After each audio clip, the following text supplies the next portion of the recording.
Because everybody speaks a language, just about everybody has opinions about language.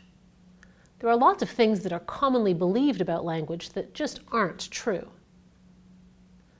You might have heard someone say that a given language has no grammar. I've heard people try to argue that Chinese has no grammar, that English has no grammar, that the indigenous languages spoken by First Nations people have no grammar, that Swiss German has no grammar. When people say this, they might mean a few different things. Sometimes they just mean that there's not much variation in the word forms, which is true of Chinese, even though the grammar of Chinese has lots of variation in the sound system. But sometimes people who argue that a language has no grammar are actually trying to claim that that language is inferior in some way. The truth is that all languages have grammar. All languages have a sound system, a system for forming words, a way of organizing words into sentences, a systematic way of assigning meanings. Even languages that don't have writing systems or dictionaries or published books of rules still have speakers who understand each other. That means they have a shared system, a shared mental grammar. When we're investigating mental grammar, it doesn't matter whether a language has a prestigious literature or is spoken by powerful people. Using the tools for making scientific observations about language that we're learning in this course, we can study the phonetics, phonology, morphology, syntax, and semantics of any language. Your textbook calls this generality. All languages have grammar. Another opinion that you might have heard about language is that some languages are better than others. Maybe you've heard someone say, "Oh, I don't speak real Italian, just a dialect," implying that the dialect is not as good as so-called real Italian. Or maybe you've heard someone say that Quebec French is just sloppy, it's not as good as the French they speak in France. Or maybe you've heard someone try to argue that nobody in Newfoundland can speak proper English, or nobody in Texas speaks proper English, or maybe even nobody in North America speaks proper English and the only good English is the Queen's English that they speak in England. The truth is that all languages are equally valid. Just as we said that all languages have grammar, it's also the case that there's no way to say that this grammar is better or worse than that grammar. Remember that linguistics takes a scientific approach to language, and scientists don't rate or rank the things they study. Ichthyologists don't rank fish to say which species is a better fish, and astronomers don't argue over which star is better. In the same way, linguists don't assign value to any language or variety or dialect. It is the case, though, that plenty of people do attribute value to particular dialects or varieties, and sociolinguistic research tells us that there can be negative or positive social consequences for people who speak certain varieties. When people say that British English is better than American English, for example, they're making a social judgment based on politics, on history, on economics, on snobbery, but there's no linguistic basis for making that value judgment. Your textbook calls this parity. All grammars are equally valid in linguistic terms. When scholars first started doing linguistics, they focused on the languages that they knew, which were mostly the languages spoken in Europe. The grammars of those languages had a lot in common because they all evolved from a common ancestor, which we now call Proto-Indo-European. When linguists started learning about the languages spoken in other parts of the world, they thought at first that those languages were so unfamiliar, so unusual, so weird, they speculated that those languages had nothing at all in common with the languages of Europe.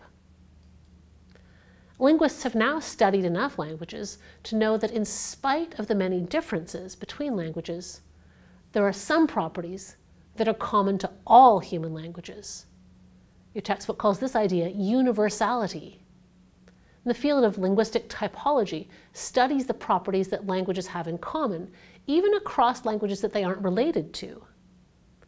Some of these universal properties are at the level of phonology. For example, all languages have consonants and vowels. Some universals are at the level of morphology and syntax. For example, all languages make a distinction between nouns and verbs. And in nearly all languages, the subject of a sentence comes before the verb and before the object of a sentence. We'll discover more of these universal properties throughout the course. Here's one you might have heard from your grandparents or your teachers. Kids these days are ruining English. They should learn to speak properly. Or if you grew up speaking Mandarin, maybe you heard the same thing. Those teenagers are ruining Mandarin. They should learn to speak properly. For as long as there has been language, there have been people complaining that young people are ruining it and trying to force them to speak in a more old-fashioned way. Some countries, like France and Germany, even have official institutes that make prescriptive rules about what words and sentence structures are allowed in the language and which ones aren't allowed. The truth is that every language changes over time. Languages are spoken by humans, and as humans grow and change, and as our society changes, our language changes along with it. The fancy word for this is mutability. All languages change over time. Some mutability is as simple as in the vocabulary of a language. We need to introduce new words to talk about new concepts and new inventions. For example, the word Google didn't exist when I was a McMaster student, but now Googling is something that you and I do every day. Language also changes in the way we pronounce things and the way we use words and form sentences. In this course, we'll talk about some of the things that are changing in Canadian English. Some people think that you can't learn a language unless someone teaches you the rules, either in a language class or with a textbook or a software package. That might be partly true for learning a language as an adult. It's going to be hard to do it on your own without a teacher. But think about yourself as a child. Whatever language you grew up speaking, whether it's English or French or Mandarin or Arabic or Tamil or Serbian, you didn't wait until kindergarten to start speaking. You learned the language by interacting with the people around you who spoke that language. Some of those people around you might have taught you particular words for things, but they probably weren't teaching you make the f sound by putting your top teeth on your bottom lip, or make sure you put the subject of the sentence before the verb. By the time you started school, you were perfectly fluent in your language. In some parts of the world, people never go to school and never have any formal instruction, but they still speak their languages fluently. That's because almost everything we know about our language, our mental grammar, is unconscious knowledge and is acquired implicitly as children. Your textbook calls this inaccessibility, meaning that most of your knowledge of your mental grammar is not consciously accessible to you. It's kind of a strange idea. How can you know something if you're not conscious of knowing it? Many things that we know are indeed conscious knowledge. If I asked you, you could explain to me how to get to the Burke Science Building, or what the capital of Canada is, or what the difference is between a cow and a horse. But our mind also has lots of knowledge that's not fully conscious. You probably can't explain very clearly how to control your muscles to climb stairs, or how to recognize the face of someone you know, or how to form complex sentences in your native language.